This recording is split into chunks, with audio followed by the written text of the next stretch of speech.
Hello, my name is Francisco Ibanez-Carrasco and I'm an assistant professor in learning innovations at the Tailoring School of Public Health in the University of Toronto. The one thing I want you to take away from this micro-learning today is that teaching and learning can happen across time and space.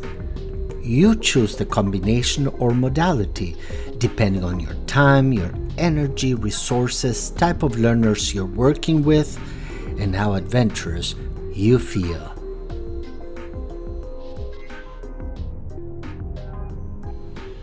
Let's use this diagram with 4 quadrants as a compass to orient ourselves to where we are located in our teaching and learning and where we want to go with one lesson or an entire course. In opposite quadrants, let's place synchronous and asynchronous teaching and learning. Synchronous means live or in the moment and includes lecturing and group work. Synchronous can be in person and often we use to refer to online teaching and learning. To optimize F2F, think of activities such as short lectures, discussions, role play, simulations, and quizzes in the guise of contests such as Bingo and Jeopardy! Asynchronous means learning at a different time from the time in which the content was delivered. Asynchronous may include video recordings and discussion boards. Micro-learning on social media is also a form of asynchronous teaching and learning. In the other opposite quadrants, remotely means that the learner or learners are not in a classroom with you. They are geographically dispersed or there is a group of learners in another location.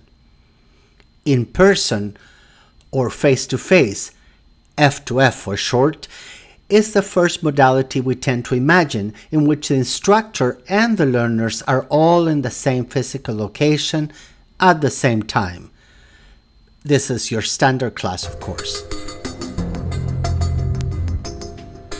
In this micro-learning, we make a distinction between blended learning and hybrid learning. However, there are many degrees to these two modalities, and they sit at more or less opposite sides of a continuum. You can pick and choose whether to tailor one class or an entire course to be blended or hybrid, and both bring exciting possibilities and some challenges. You blend your lesson when you ask learners to study or practice on their own or in groups asynchronously, that is, before or after a lesson, a workshop, or a course. You can blend a lesson in many ways. One extreme is full online and fully remote instruction. In some cases, the learner only communicates with the instructor via email. You can choose to blend one lesson or an entire course 50-50 and find ways to measure progress or evaluate in ways that consider what you're seeing or the learning that is being demonstrated by the students. To make it 50-50, you also have to consider ways of assessing the learning that is happening asynchronously that you do not see. Some do this by inserting quizzes and games in the online asynchronous sections of the class or course. We often hear this modality referred to as flipped classroom. You can also choose to deliver only some content asynchronously. For example, when you ask your students to complete the assigned readings or skill practice before a class.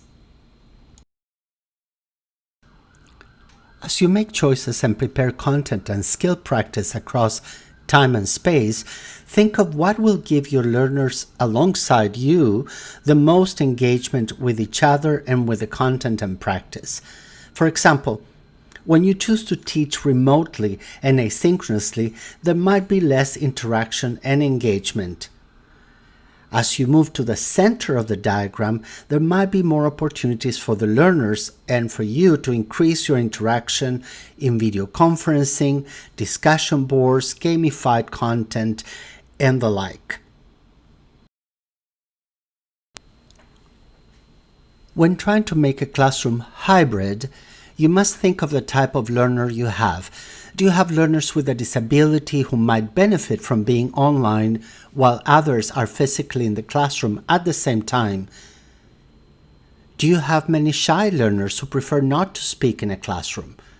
What is your teaching style, and what are the learning styles of your students? These are all questions to keep in mind. You need to think as well about resources, time, and energy to prepare in advance for a hybrid classroom. And think about the institutional policies that allow you or not to implement a hybrid classroom.